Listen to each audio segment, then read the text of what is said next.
बच्चों, आज की वीडियो में हम घन घनमूल से संबंधित कुछ और क्वेश्चंस करेंगे जो कि कॉम्पिटिटिव एग्जाम्स में आते हैं, जरूरी हैं और आपके 8th क्लास में भी ये क्वेश्चंस आते हैं। तो आप यहाँ पर देखिए, ये 3.1 की घात 3 यानी घन निकालना है इसका।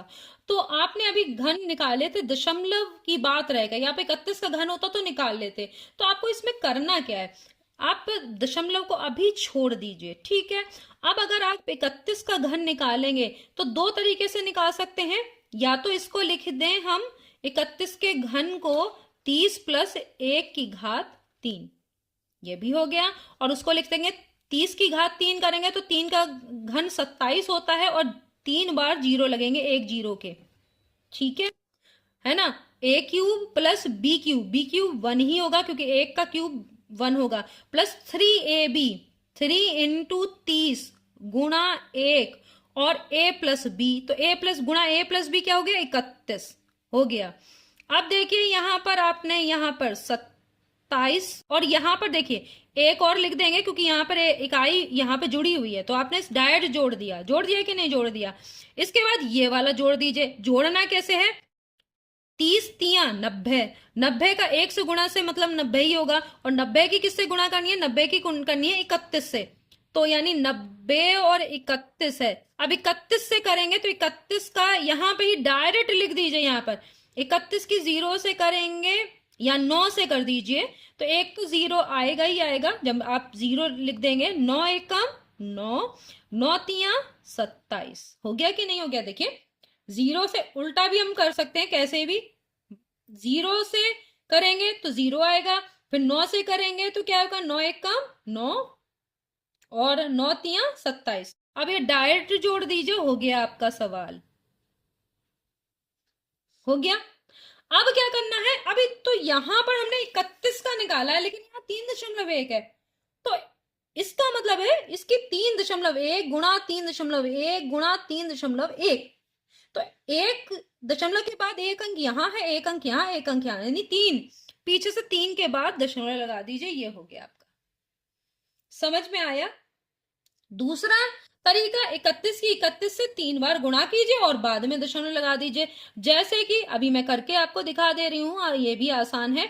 1 से करेंगे तो 31 ही आएगी और 3 × 1 = 3, 3 × 9, तो ये हो गया 9, यहाँ 6 और यहाँ 1, 961 हो गई, ठीक है।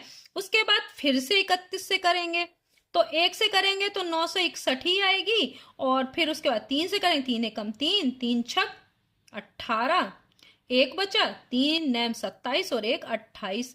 अब इनको करिए 1 6 3 9 9 8 17 और 8 और 1 9, बिल्कुल वही आ रहा है कि नहीं आ रहा है। अब इसमें क्या कीजिए, 3 के बाद पीछे से दशमलव लगा दीजिए, ये भी हो गया।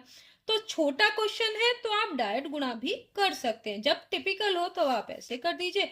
दोनों तरीके मैंने बता दिए जो आपको सरल लगे। इस वाले में देखिए 5 का घन आपको पता है, माइनस है और घात 3 है, विषम संख्या है तो माइनस तो आना ही आना है, ठीक है।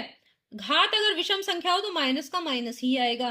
5 का घन 125, 11 का आपको नहीं पता घन, तो 11 का जो निकालेंगे, 11 का वर्ग पता होगा क्योंकि 11 आपने 20 तक के वर्ग याद किए होंगे, तो 121 होता है 11 का वर्ग। अब वर्ग में एक बार और 11 की गुणा कर दीजिए तो घन हो गया। 11 एकम 11, एक साथ कर रहे हैं हम, 11 एकम 11, एक बचा, 11 दूनी 22 में एक जोड़ेंगे 23, है ना। फिर आपका बचा 2, 11 एकम 11 और 2 13, 1331, ये आंसर आ गया आपका, ठीक है। इस तरह आप ये भी कर सकते कि जिनके वर्ग पता हो तो एक बार ही गुणा करने पे काम बन जाएगा। यहां पर घनमूल निकालना है, तो देखिए 3 का घन 27, तो 27 का घनमूल 3 ऊपर आ गया, और 64 4 का घन होता है तो 64 का घनमूल क्या हो जाएगा, 4, ये आपका आंसर आ गया। कितना आसान है। आप इस तरह, क्योंकि आपको जो है मैंने क्या बताया कि आपको 1 से लेकर 10 तक के घन पता हो तो आप आराम से कर लेंगे। इनमें से निम्न में से कौन सी परिमेय संख्याओं के घन है, तो परिमेय संख्या देखिए, एक बात तो पहले ये ध्यान दीजिए कि परिमेय संख्या होती क्या है। परिमेय संख्या जिन्हें P/Q के रूप में लिखा जा सके वो भी परिमेय, ये भी परिमेय संख्याएं हैं। क्यों, क्योंकि अगर दशमलव के बाद किसी जो अंक आ रहे हैं उनका पूरा पूरा मान दशमलव के बाद निकल रहा है, तो वो भी परिमेय संख्याएं होती हैं, क्योंकि उन्हें भी p अपॉन क्यू के रूप में लिखा जा सकता है। और जो आवर्ती दशमलव के वाली संख्याएं, जैसे जिसमें दशमलव के बाद कोई अंक रिपीट हो रहा है, वो भी परिमेय संख्याएं होती हैं। तो हैं तो ये सारी परिमेय संख्याएं, लेकिन कौन सी घन है कौन सी नहीं, बस इतना पता करना है। ये आपको पता है ये 3/4 का घन है, देखिए घन है, क्योंकि देखिए इस तरह से, क्योंकि 3 का घन 27, 4 का 64, 125। अब देखिए यहीं पे आपको कौन सी परिमेय संख्याओं के घन हैं, ये वाला घन नहीं है। देखिए 128 किसी भी संख्या का घन नहीं होता। 125 तो 5 का घन है, लेकिन ये कोई भी संख्या का नहीं होता, क्योंकि मैंने आपको सब लिख के बताए। 5 का घन 125, 6 का घन 216, तो इसके बीच में कोई आता ही नहीं है, तो ये 128 वाला नहीं हो सकता, तो ये तो नहीं है, तो ये वाला है। ये वाला देखो, आपने अभी देखिए ध्यान दीजिए, इसको आप ऐसे लिख सकते हैं। ये देखिए पहले मैं लगाई दूं, ठीक है, पहले मैं आपको ऐसे लिख ही दे रही हूं, तब आपके ज्यादा समझ में आएगा। अब देखिए दशमलव आपको हटाना है। 1 2 3 4 5 6, दशमलव के बाद 6 अंक हैं, तो आप 6 जीरो लगा दीजिए। लग गए। अब ये दशमलव हट गया। ऊपर क्या हो गया 1331, और नीचे आपका हो गया 6 जीरो। तो ये पेयरिंग हो रही है 3 3 की। और 1331 अभी आपने देखा था किसी 11 का घन था।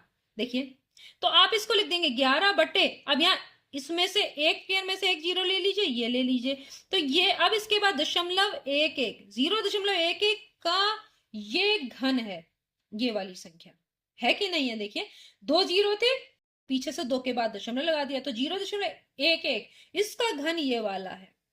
आपको समझ में आ गया होगा। ये भी, तो ये भी घन है, ये घन है, लेकिन ये वाला भी घन नहीं है, क्योंकि 0.02 ये वर्ग है, घन नहीं हो सकता, क्योंकि ये क्या है 0.2 गुणा 0.2, तो 2 हो गया 2 दूनी 4, और 2 के बाद दशमलव लगाएंगे, ये वर्ग है। देख रहे हैं कि 0.2 का वर्ग, लेकिन ये घन नहीं है, तो ये भी घन नहीं है। तो कौन कौन से घन है, ये वाला घन है, ये वाला घन है, ये और ये घन नहीं है, लेकिन परिमेय संख्याएं सब हैं, ये आप ध्यान रखिएगा। अच्छा, अब इसमें 1.5 का घन, तो देखिए इसमें आप दशमलव को तो पहले छोड़ दीजिए, बाद में लगाएंगे हैं। अब क्या करना है 15 का घन करना है, तो इसको 15 का वर्ग गुणा 15 भी तो कर सकते हैं, और 15 का वर्ग आपको 225 पता है, तो सीधे एक ही बार गुणा में आपका काम बन जाएगा। तो आप 225 को 15 से गुणा कीजिए। 5 25 के 5 हासिल 2, 5 दूनी 10 और 2 12, 1 बचा, 5 दूनी 10 और 1 11।